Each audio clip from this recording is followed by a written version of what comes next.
მობრძანდით ბატონო პრეზიდენტო, მობრძანდით. მოკლედ გილოცავთ ბატონო პრეზიდენტო, არჩევნები დამთავრებულია, ხმები დათვლილია, შედეგები ნაცნობია, თქვენ გაიმარჯვეთ. თქვენ ხართ პრეზიდენტი. წარმოვიდგინე, ნოდარ, ესე იგი რა გამოდის? ეხლა მე ვარ მსოფლიოში ყველაზე პატარა სახელმწიფოს პრეზიდენტი.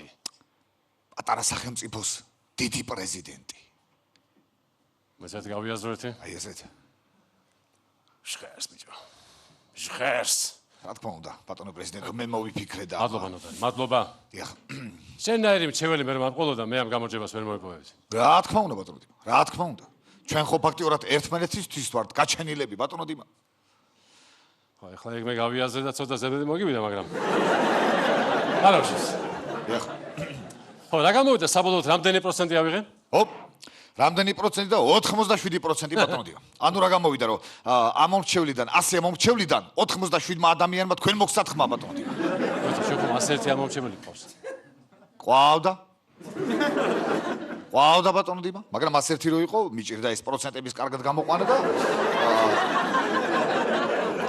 ბატონო დიმა, ხა მე ხო მათემატიკაში დაუშვათ მათემატიკაში თქვენ იცით ბატონო პრეზიდენტო რომ არ ვარ ისეთი ძლიერი, მაგალითად როგორიც არის ბიოლოგია, ასტროლოგია და მისთანანი. ხო, მე რაკენი? რა ვქენი ბატონო პრეზიდენტო და ანუ ეს ციფრი უნდა დამიყვანა 100-მდე რომ კარგად გამომეთოლა ეს პროცენტები. მივედი ბატონო დიმა. მივედი, ამოიჩე ერთ-ერთი ამომრჩეველი და უთხარი, თქვენ ხმა უნდა ჩამოგართოთ მეთქი. არაო მითხრა, გაგვიზალიან და გვიჭირდა თავი და მაგრამ მე ბიჭები დამეხმარდნენ, ჩამოვართვით ხმა როგორც იქნა ბატონო პრეზიდენტო, თუმცა შემოგვაკვდა. ნოდა, რა სლაბარგო? არ გაიაზრო ბატონო პრეზიდენტო საშინელი. კარგი, ნოდა, გენდობი არ გავიაზრე. საშინელება, რა თქმა უნდა. კარგი. იმარა რა ქვია? ოპოზიციამ რა აღიარებს შედეგებს? მივედი. ნახე. დაველაპარაკე. რა. თავიდან იზახდა ბატონო პრეზიდენტო, არჩევნები გაყალბდაო. მერე იზახდა არჩევნები მიყალბდაო. ინტრიგანი. მერე თქვა არჩევნები გამოყალბდაო. მერე თქვა გადაყალბდაო. ბოლოს თქვა რომ გადაბყლადაო და მერე სასმელი მოეკიდა და ჩაეძინა. ძალიან კარგი. დიახ. ძალიან კარგი შევნოდარ, ესე წარმოვიდგენე, ქვეყნის პრეზიდენტი, ნოდარ. ბატონო პრეზიდენტო, თუ შეიძლება უკან დაიწეთ, მან ბუფერული ზონაა.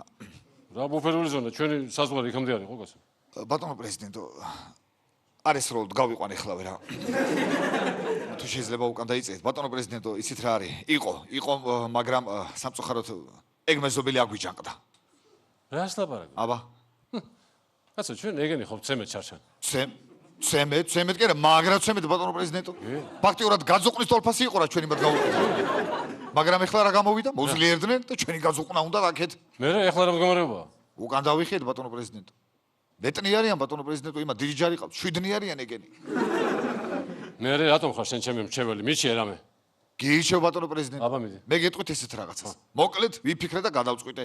ჩვენი ჯარის რაოდენობა ან 5-მდე უნდა ავიყვანოთ, ან 3-მდე უნდა ჩამოვიყვანოთ, თორე მთელი დღე ზიან ყაზარმაში და 24 საათი ჯოკეს თამაშობენ ბატონო პრეზიდენტო. არ შეიძლება. გაიაზრეთ? ეს რეფორმები შენ კარგი გამახსენე ხო იცი? ისე მე ბევრი ახალი იდეა მაქვს, მთელი წელი ვამბუშევდი და იცი ახლა მე შენ გიკარნახებ და ჩაიწერე რომ არ დამავიწყო. რა თქმა უნდა ბატონო პრეზიდენტო, რა თქმა უნდა. მოკლედ, ესე იგი პირველი რეფორმა. ბატონო პრეზიდენტო, უკაცრავად, სანამ რეფორმებზე გადავალთ, მინდა გითხრათ, რომ ის 13 ადამიანი, რომელმაც თქვენ არ მოგცათ ხმა. რა? ძალიან აწყენები არიან თქვენზე. ბატონო პრეზიდენტო, ხა იძახიანო, ეგ პრეზიდენტი გახდაო, თავის ნაცესავებს დაასაქმებსო და ცოლის ნაცესავებს ყურადღებას არ მოგვაქცევსო. რა დროს ხალხი ახენოდა? რა დროს ხალხი ეკაც არ დამავიწყდეს ეს რეფორმები, ჩაიწერე. კი ბატონო, კი ბატონო. მოკლედ, ესე იგი, პირველი რეფორმა იქნება საკადრო პოლიტიკის სფეროში. ესე იგი, შინაგან საქმეთა მინისტრის ადგილზე დაინიშნება შინაგან საქმეთა მინისტრიც, რომელიც აგრეთვე არის ბანკში კრედიტ ოფიცერი, არის მენაყინე და პედიგურის ოსტატი. მის ადგილზე დაინიშნება ჩვენი მუსიკის მასწავლებელი, ნოტარიუსი მეკუბოვე, ექს-პრეზიდენტი ლაშა. ლაშა, გასაგებია ჩავიწერე. ლაშა. გასაგებია. რეფორმა მეორე. დიახ. პური გაიაფთება. ბატონო პრეზიდენტო, იცით რა არის, მე ჩემი აზრით ჩვენი ქვეყნის ბიუჯეტი ჯერ არ გვაძლევს მაგის საშუალებას. მე რომ გეუბნები, ესე იგი გაიაფთება. ანუ და ამას გეუბნები არა ისე როგორც ქვეყნის პრეზიდენტი, არამედ ისე როგორც თონის მეპატრონე. გასაგებია. ჩავიწერე ესე იგი, როგორც თონის მეპატრონე. ლაშა და როგორც თონის მეპატრონე. ჩაწერილი დიახ ბატონო პრეზიდენტო. შემდეგი დიახ. და ხალხს შეატყობინე. კი ბატონო პრეზიდენტო, წავალ და შევატყობინებ, მაგრამ იცით რა არის? დაუყოვნებლივ შეატყობინე. ბატონო პრეზიდენტო, ისა უმალო რო შევატყობინო. კი ბატონო, იყოს უმალ. დიახ, მიყვარს უმალ. კი, მსწრაფლ. სწაფლ მყის, დიახ. ყის. გასაგებია, ჩავიწერთ ხო, დიახ. კიდევ ერთი საკითხი. დიახ. იცი რა, ნუ და მე მგონი ჩვენ ქვეყანაში რაღაცნაირად აი სპორტი უნდა წინ წამოვწიოთ. რაღაცნაირად უნდა აი ფეხბურთი მაგალითად. კი. ფული უნდა ჩავდოთ, ხვდები? კი, მაგრამ ხო, ფული უნდა ჩავდო და აი ეს აიღე შენ ეს ჩემი ბარათი. დიახ. ბანკომატიდან ფული გამოვიტანე და ჩადე ფეხბურთში. გასაგებია ბატონო პრეზიდენტო, იცით რა არის ჩვენ ჯერჯერობით მარტო ცალკარას ნაკრები ყავს. ხო და ხوارჯობია რომ დაველოდოთ სანამ 11-ი გახდებიან და მე გამოვიტანა ჩავდებ. კარგით? აჰა, და ესე იგი რა გამოდის, რომ ეხლა ჩვენ ესე იგი შობადობას უნდა გავზარდოთ? ბატონო პრეზიდენტო. გავზარდოთ, კი ბატონო, გავზარდოთ. დიახ, როგორ? როგორ?